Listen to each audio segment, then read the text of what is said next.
नमस्कार, मैं राहुल यादव। नए सीजीआई ने प्रधानमंत्री नरेंद्र मोदी की हेकड़ी निकाल दी है।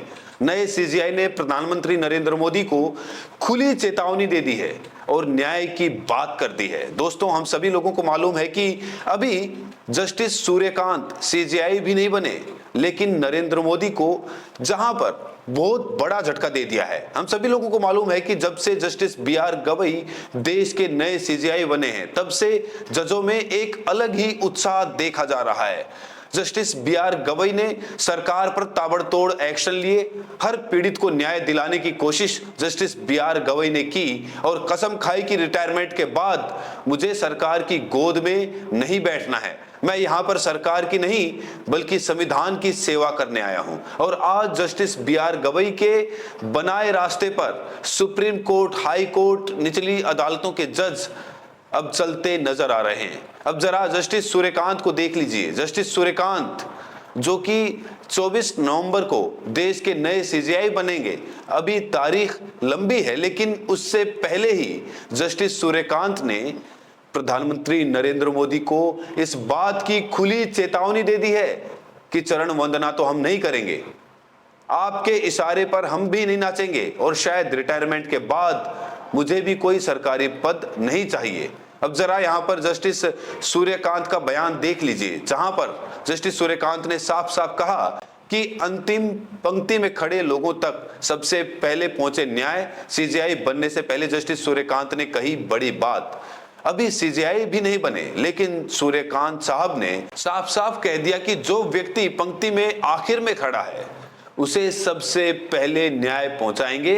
और हम सभी लोगों को मालूम है कि अंतिम पंक्ति में कौन खड़ा है। हम सभी लोगों को मालूम है कि दलित, पिछड़े, आदिवासी, अल्पसंख्यक अंतिम पंक्ति में खड़े हुए हैं। हम सभी लोग अच्छे तरीके से जानते हैं, क्योंकि ये मनुवादी अक्सर आगे ही रहते हैं। लेकिन जस्टिस सूर्यकांत ने कहा कि जो लोग अंतिम पंक्ति में खड़े हैं उन्हें सबसे पहले न्याय दिलाने की कोशिश करूंगा। जरा यहां पर देखिए, साफ साफ लिखा है। जस्टिस सूर्यकांत ने कहा कि कहानी अभी पूरी नहीं हुई है। जैसे जैसे डिजिटल बहिष्कार, विस्थापन, जलवायु परिवर्तन और अंतर्राष्ट्रीय प्रवास जैसी नई चुनौतियां सामने आ रही हैं, हमें काम और पहुंच को आधुनिक बनाना होगा और समावेशन करना होगा।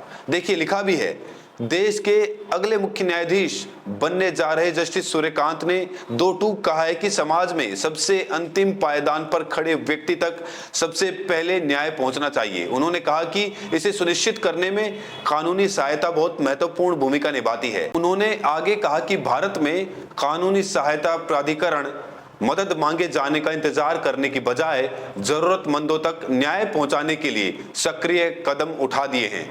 अब यहां पर देखिए, जस्टिस सूर्यकांत की बातों को जरा ध्यान से सुनिए। जस्टिस सूर्यकांत ये बताने की कोशिश कर रहे हैं कि अगर आपको कोई परेशान कर रहा है, आप बहुत ज्यादा प्रताड़ित हैं, बहुत ज्यादा परेशान है, तो आप कोई हिंसक कदम मत उठाइए, आप हमारे पास आइए। और जब आप हमारे पास आएंगे, जब आप कानून का रास्ता चुनेंगे, तो कानून आपका साथ जरूर देगा। जस्टिस सूर्यकांत ने ये बता दिया है सीजीआई बनने से पहले ही कि वो दबे कुचले समाज को आगे बढ़ाने का काम करेंगे। जो काम जस्टिस बी.आर. गवई कर रहे थे, उसी काम को बढ़ाने का काम जस्टिस सूर्यकांत करेंगे। जैसे जस्टिस बी.आर. गवई सोचते थे, जो शायद नहीं कर पाए, उसी काम को बढ़ाने का काम अब जस्टिस सूर्यकांत करेंगे। हाशिए पर रहने वाले समाज, दबे कुचले समाज की आवाज बनेंगे जस्टिस सूर्यकांत।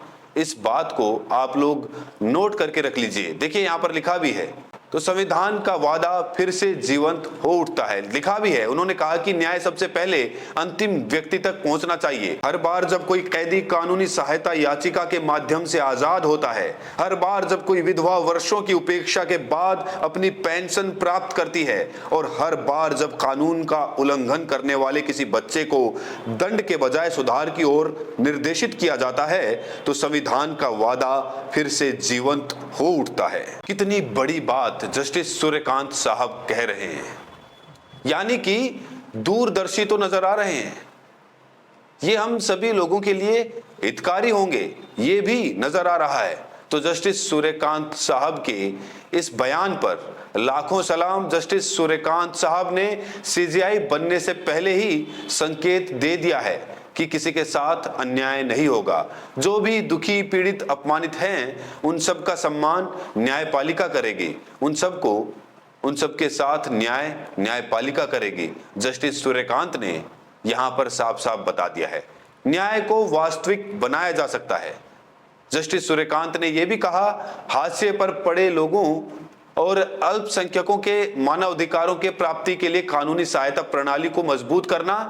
भारतीय केस स्टडी विषय पर बोलते हुए जस्टिस सूर्यकांत ने न्याय के प्राचीन सिद्धांतों से लेकर आधुनिक संस्थागत ढांचे तक भारत के कानूनी दर्शन पर प्रकाश डाला है। उन्होंने कहा, भारत के कानूनी सहायता आंदोलन की कहानी अपने मूल में एक लोकतंत्र की अंतरात्मा की कहानी है। यह इस बात का प्रमाण है कि एक व्यापक और जटिल समाज में भी जब दूरदर्शिता के साथ संस्थागत इच्छा शक्ति का मेल हो तो न्याय को वास्तविक बनाया जा सकता है। देखिए, जस्टिस सूर्यकांत ने किसकी बात की? जस्टिस सूर्यकांत ने हाशिए पर पड़े लोगों की बात की, दबे कुचले समाज की बात की, अल्पसंख्यकों की बात की, यानी मुसलमानों की बात की, कि अगर आपके साथ कुछ ऐसा होता है तो आप लोगों को न्याय को जिंदा रखना है, यानी कि आपको कानूनी प्रक्रिया अपनानी है, आपको हिंसक नहीं होना है। आप हमारे पास आइए, मैं हर व्यक्ति को न्याय दूंगा। जस्टिस सूर्यकांत जो बातें कर रहे हैं वो बातें बहुत ही लाजवाब हैं और आने वाले समय में जब ये सीजीआई बनेंगे तो ये हम सभी लोगों के लिए फायदेमंद हो सकती हैं। बाकी जस्टिस बी.आर. गवई का कार्यकाल बेमिसाल रहा। Justice B R. गवई 23 नवंबर को रिटायर हो जाएंगे, उनका कार्यकाल पूरा हो जाएगा और शायद 24 नवंबर को जस्टिस सूर्यकांत देश के सीजीआई बने। अब आप लोगों के मन में एक सवाल उठ रहा होगा कि जस्टिस सूर्यकांत की जाति क्या है, क्योंकि जाति के आधार पर भी लोग जज करते हैं। तो मैं आप लोगों को बताना चाहता हूं कि जस्टिस सूर्यकांत की जात को लेकर कोई उल्लेख अभी तक नहीं है और ये अच्छा भी है। जजों की कोई जाति नहीं होती है, जजों की कोई बिरादरी नहीं होती है। वो न्याय के लिए आते हैं, न्याय करने आते हैं, संविधान को देखकर फैसला सुनाने के लिए आते हैं। तो जजों की जाति बिरादरी से मतलब नहीं है। लेकिन जस्टिस सूर्यकांत विचारों के अच्छे हैं। जस्टिस सूर्यकांत न्याय करना जानते हैं। कई ताबड़तोड़ फैसले लिए हैं, जिसको लेकर जल्द ही एक नई वीडियो में मैं आप सभी लोगों को बताऊंगा कि जस्टिस सूर्यकांत ने अब तक कितने बड़े बड़े फैसले लिए हैं और जस्टिस सूर्यकांत के फैसले से सरकार को कितना झटका लगा है, ये भी मैं आप सभी लोगों को एक वीडियो के माध्यम से जरूर बताऊंगा। तो इस पूरे मामले पर आप सभी लोगों की क्या प्रतिक्रिया है, कमेंट करके जरूर बताएं और साथ में ये भी बताएं कि आप ये वीडियो देश के किस कोने से देख रहे हैं। बहुत बहुत शुक्रिया।